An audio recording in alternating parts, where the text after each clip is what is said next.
என்கிட்ட மேக்ஸிமம் கேட்குற ஒரு கொஸ்டின் என்னன்னா, எப்படி ப்ரோ நாளைக்கெல்லாம் யோசிக்காமல் எந்த கவலையும் இல்லாமல் வாழ்ந்துட்டு இருக்கீங்க அப்படிங்கிறது தான். அதுக்கு ஒரு மேட்டர் இருக்குது.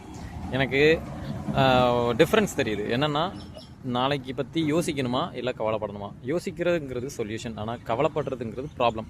ஸோ நான் ப்ராப்ளம் மேலே கான்சன்ட்ரேட் பண்ணாமல் சொல்யூஷன் மேலே கான்சன்ட்ரேட் பண்ணேன். இப்போ சிம்பிளாக ஒன்று சொல்கிறேன்னா, 10 ரூபா இன்றைக்கி சம்பாதிக்கிறோன்னா நாளைக்கு 1 ரூபா எடுத்து வைக்கிறது கரெக்ட். ஆனால் நாளைக்கு இந்த 10 ரூபாய்க்குமே பாதகம் வருமோ அப்படின்னு நினைக்கிறது தப்பு. அதனால நீங்கள் ப்ராப்ளம் மேலே கான்சென்ட்ரேட் பண்ணாமல் சொல்யூஷன் மேலே கான்சென்ட்ரேட் பண்ணுறது இன்றைக்கி நீங்கள் சந்தோஷமாக வாழ்கிறதுக்கு ஒரு நல்ல வழி. அதனால் ப்ராப்ளம் எது சொல்யூஷன் எதுன்னு நீங்கள் பகுத்து பாருங்கள். யோசிக்காமல் இருங்க அப்படின்னு சொல்லலை, யோசிங்க.